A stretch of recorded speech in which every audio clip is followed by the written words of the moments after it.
watching Tim's Tiny Arcade, mother effer. Hey guys, Tim from Tim's Tiny Arcade, and I'm just getting back from Corgs-Con in Columbus, Ohio. What an event that was. Tons of games. They had a great panel there where I recorded it. It was a very long panel with the guest of Warren Davis, who worked on Q*bert, Brian Colin, who worked on Rampage, both from the arcade. Other games they did also. From back in the day, from the Atari 2600 days of Activision. We had David Crane and Garry Kitchen, who now do Audacity games. And I'll have a few videos from that panel that I'll be putting out. I've got some video footage of the event itself that I'll put out. But anyway, today I'm going to cover a question that was asked to the panel about the 1983 video game crash. So sit back, guys, relax, listen to how these guys talk about the arcade side and then the home console side. Secondly, I have a question about the crash itself. We could all say that E.T. is responsible for the crash, right?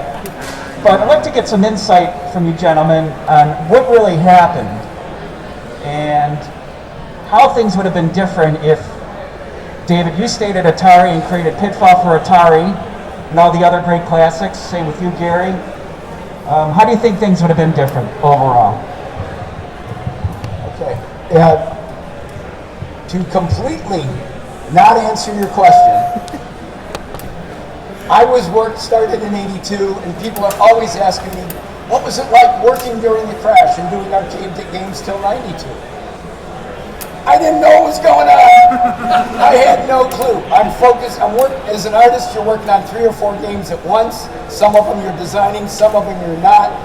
The best years of my life as an employee was working for Midway and then down at Midway Williams. Had no idea there was a crash going on. All we heard on the design end was, yeah, no, don't make that a joystick and 2 buttons that can be copied by home games. Let's put in a rotating knob that flips up and down and 3 buttons and a trigger. Got it. Okay, we can do that. So I had no clue there was a crash going on until I started coming to these shows or reading books by some of these authors. It's the big crash that killed arcades. It's like, all of my best games came out during the crash, so I don't know. I was aware of a crash. A couple of things happened. I also started in the industry in January of 1982, and Q*bert came out the end of that year. And then I worked on a Laserdisc game called Us vs. Them in 1983. It was developed, and just as Us vs. Them came out, and it was designed to be, we were going to have standalone cabinets, but it was also designed to be a kit for Mach 3, which was a pretty popular Laserdisc game at the time. Well, just around that time, all the arcade operators started to realize that the Laserdisc games by every manufacturer were not really ready for prime time. You could smack the side of the cabinet, the disc would skip, and that was it, and you get people asking for their 50 cents back, and that's not good for business. So there was I was aware of the Laserdisc fiasco and debacle, because Us vs. Them, which was really testing beautifully and set to be a huge hit, was totally decimated by this crash. The other reason I knew that the crash was happening is because shortly after that, Gottlieb closed their doors. Gottlieb ended. Now, I think that had a little less to do with the crash than more with the fact that Coca-Cola, their parent company, was tired of owning a video and pinball company, and they just shut us down. However, I went to Williams after that, and Williams was a decimated company. The heyday of Defender, Stargate, Robotron was over. The leadership had left. Eugene Jarvis was gone. All of the star players, there were literally, I think, 2 or 3 programmers in the video department when I started at Williams. So the rebuilding and the renaissance didn't start for a year or 2, but 1984 and maybe 1985 was a very dark time for the arcade industry. Now, one other piece of, my opinion about it is that when video games were new, anybody could make any video game and put it out, and people would play it, people would buy it. You got a lot of people just throwing shit onto the market, and what happened was the market got saturated. Arcades popped up all over the country. They needed games to fill. Before you knew it, there were too many games, and they were not that good. So that contributed to the decline. A lot of the arcades, people stopped playing, they went out of business, blah, blah, blah. But if you want to hear a little bit more about from the home side, I'm going to turn it over to David Gray and Garry Kitchen.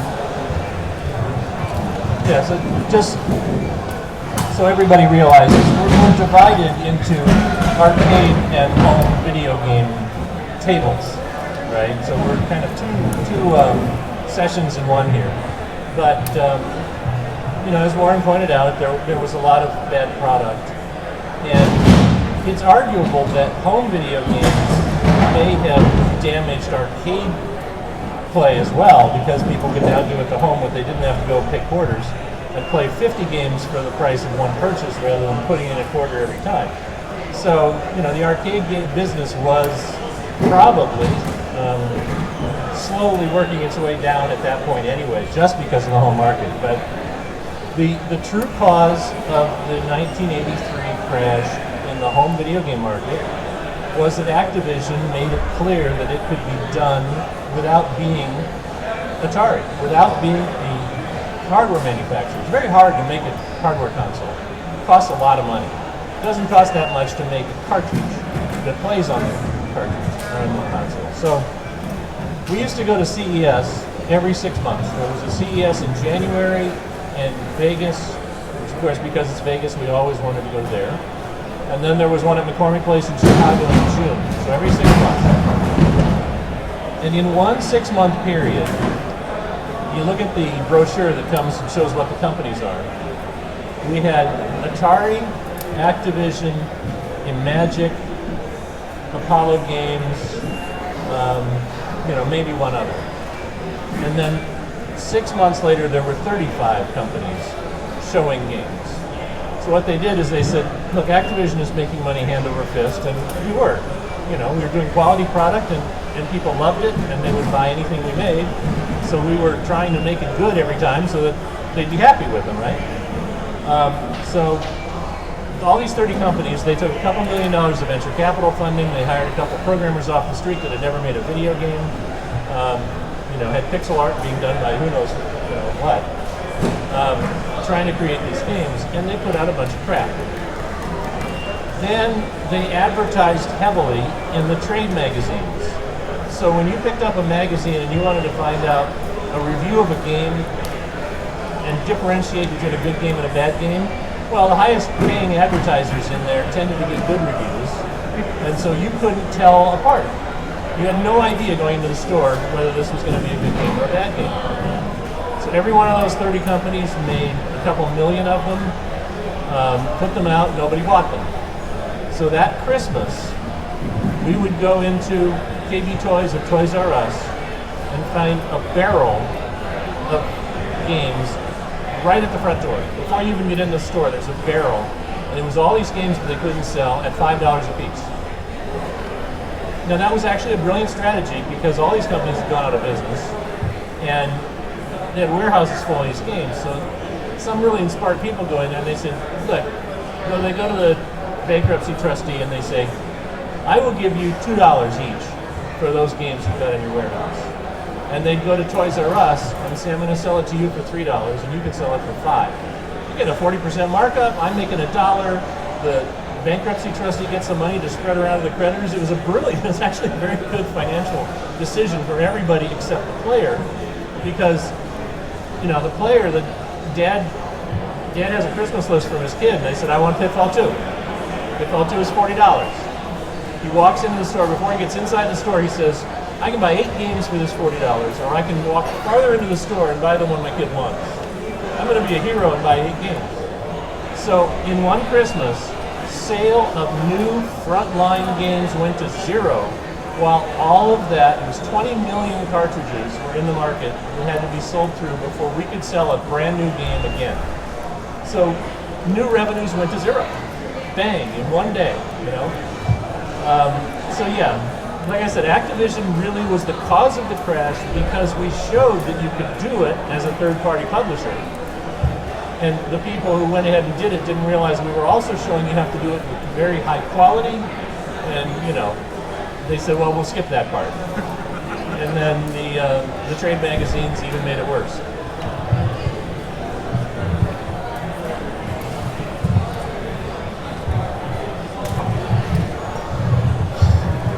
The crash was really a result of a problem at retail. It may have affected point out, but it was really more about the home market and the fact that the retailers, primarily Walmart, KB, Toys R Us, really got burned, like worse than they had ever gotten burned before. And it wasn't the consumer that decided that video games are over. It was the retailers that decided video games are over. The way retail works, for a 2-minute economic analysis for you, is that when you go in, if you're Activision, you go into Toys R Us and you sell them 50,000 or 100,000 pitfalls as an order, you have an agreement with them, and it's not necessarily written, that those are going to sell. And assuming you're an ongoing company and you're continuing to sell products for them, if the product that they took didn't sell that well, and they have 20,000 left, and they run what's called a run rate analysis, and they know how many units per store is selling on a weekly basis, and they come to you and they say, we have 20,000 units left, and we're only selling 7 units a week. Well, that's a lot of weeks. So what we need you to do is we need you to help us out before we buy Pitfall 2. You need to take a markdown on the current game, and we're going to adjust how much we paid you. In other words, you owe us money back. And it's called protection, price protection. Well, the only thing that's being protected is the retailer. The video game company is not being protected. So you would haggle with them to get your next game on the shelf. And because they had a margin and they wanted to keep that margin. So if a game didn't sell at 40, they'd reduce it to 20, and your money would go down accordingly. So if you put out a bomb, I mean, we used to laugh that people thought you ship 100,000 cartridges into the market, you break open the champagne. No. You ship 100,000 cartridges into the market, when the retailer tells you they all sold through to consumers, then you break out the champagne. Otherwise, you may lose money on that sale.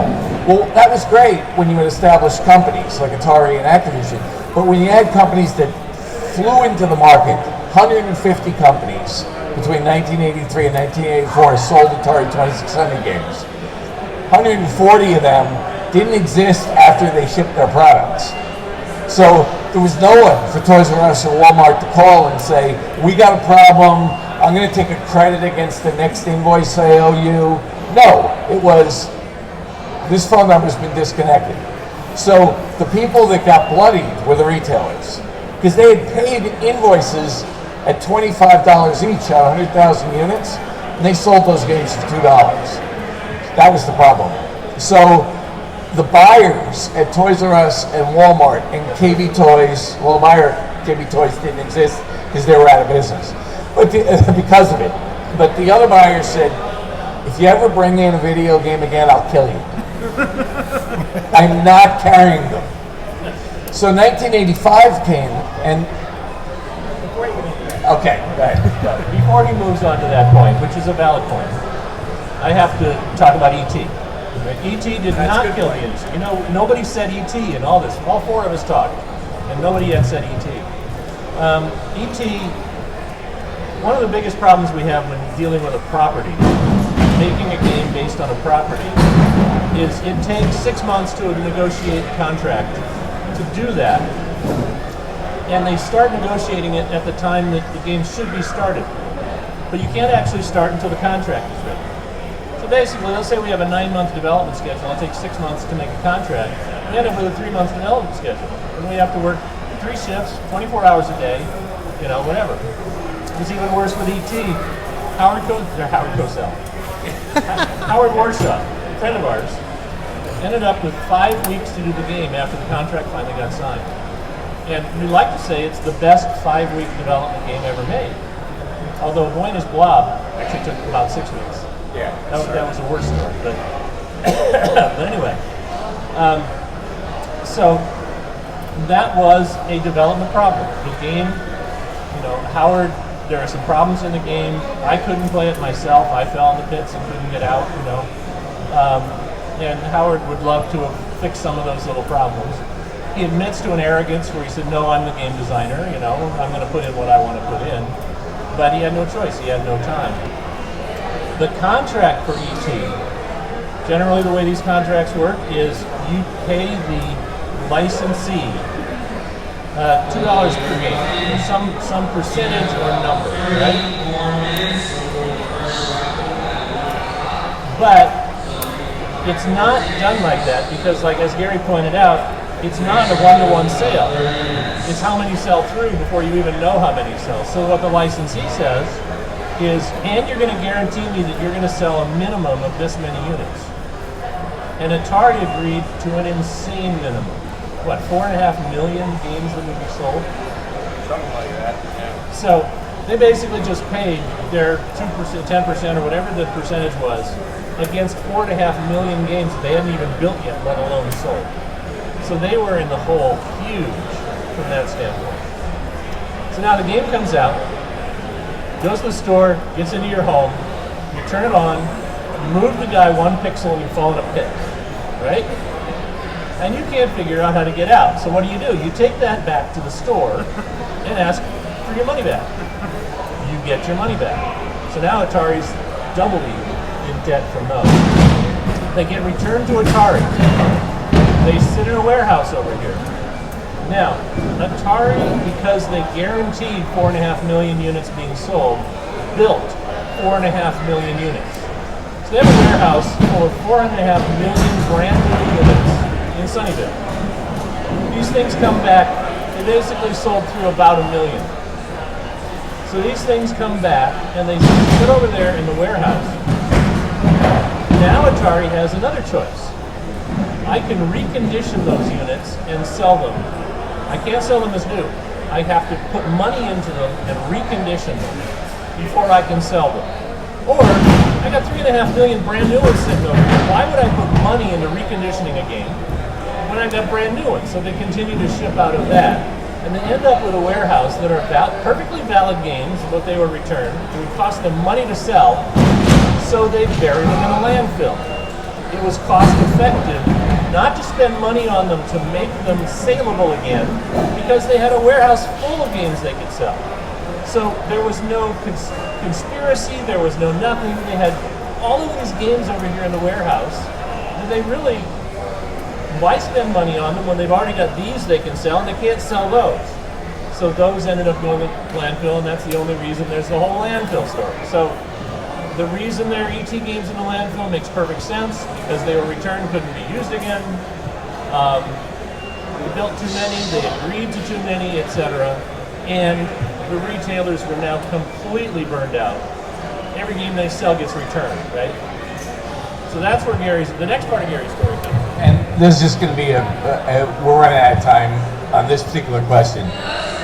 The lesson learned is that when Nintendo brought in the NES, which was a US version of the Famicom, which had done really well in Japan, they didn't get the memo about there being no video game industry.